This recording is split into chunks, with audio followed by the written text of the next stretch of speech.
जीविका मंत्रा आप सभी दर्शकों का स्वागत करता है। सावन का महीना यानी भोलेनाथ का महीना आरंभ होने वाला है।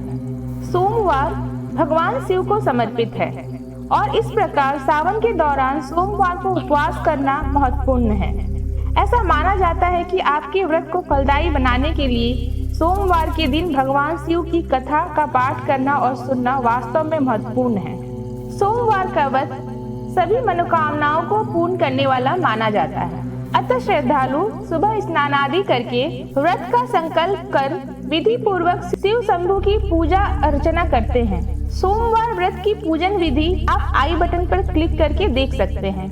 पूजा के पश्चात सोमवार की कथा पढ़ना और सुनना भी उतना ही शुभ होता है जितना इसके व्रत की महिमा होती है। कथा कुछ इस प्रकार है।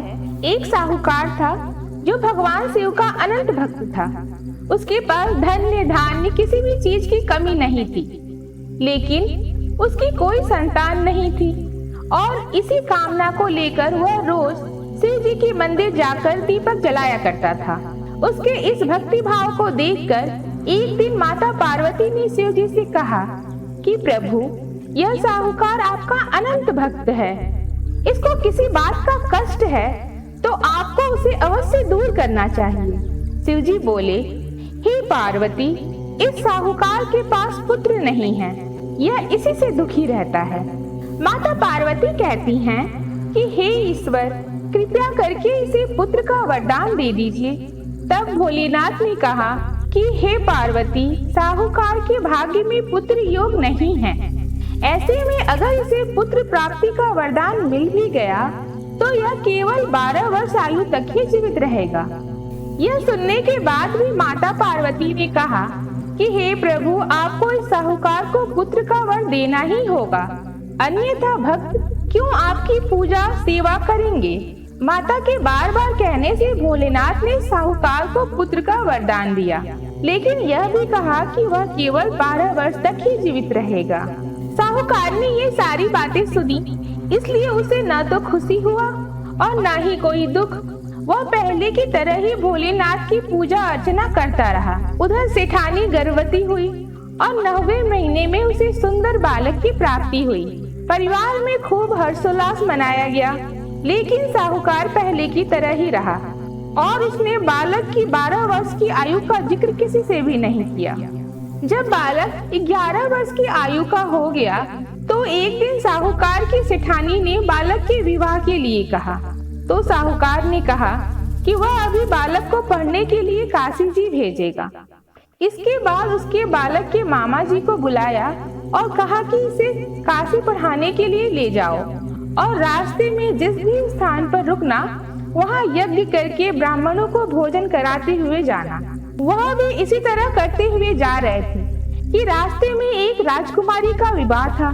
जिससे उसका विवाह होने वाला था वह एक आंख से काना था।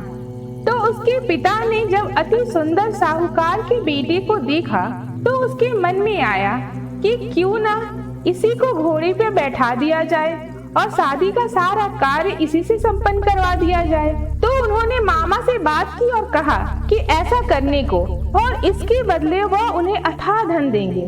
यह सुन मामा भी राजी हो गए। इसके बाद साहूकार के बेटे का विवाह राजा की बेटी के साथ हो गया। जब विवाह कार्य संपन्न हो गया और साहूकार का बेटा जाने लगा तो वह राजकुमारी के चुन्नी के पल्ले पर लिख गया कि तेरा विवाह तो मेरे साथ हुआ, लेकिन जिस राजकुमार के साथ तुम्हें भेजा जाएगा वह तो एक आंख से काना है।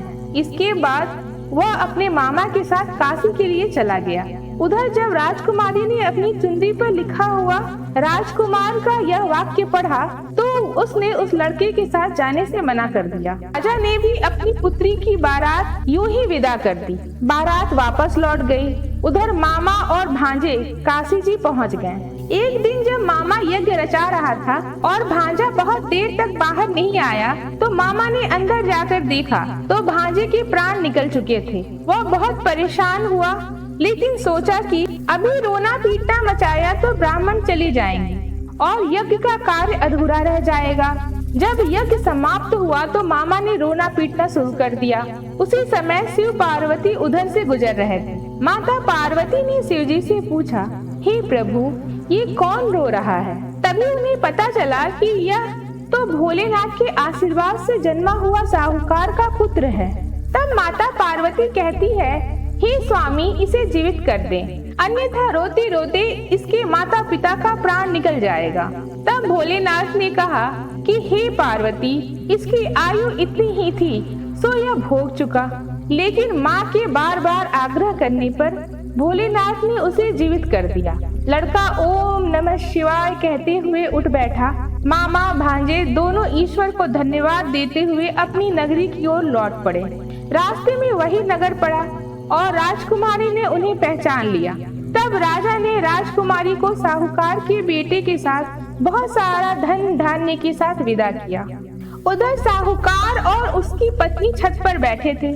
उन्होंने यह प्रण रखा था कि यदि उनका पुत्र सकुशल न लौटा तो वह छत से कूदकर अपने प्राण त्याग देंगे। तभी लड़की के मामा ने आकर साहूकार के बेटे और बहू के आने का समाचार सुनाया, लेकिन वे नहीं माने।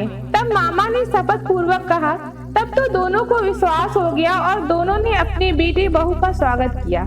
उसी रात साहूकार को स्वप्न में शिव जी ने दर्शन दिया और कहा कि तुम्हारे पूजन से मैं प्रसन्न हुआ।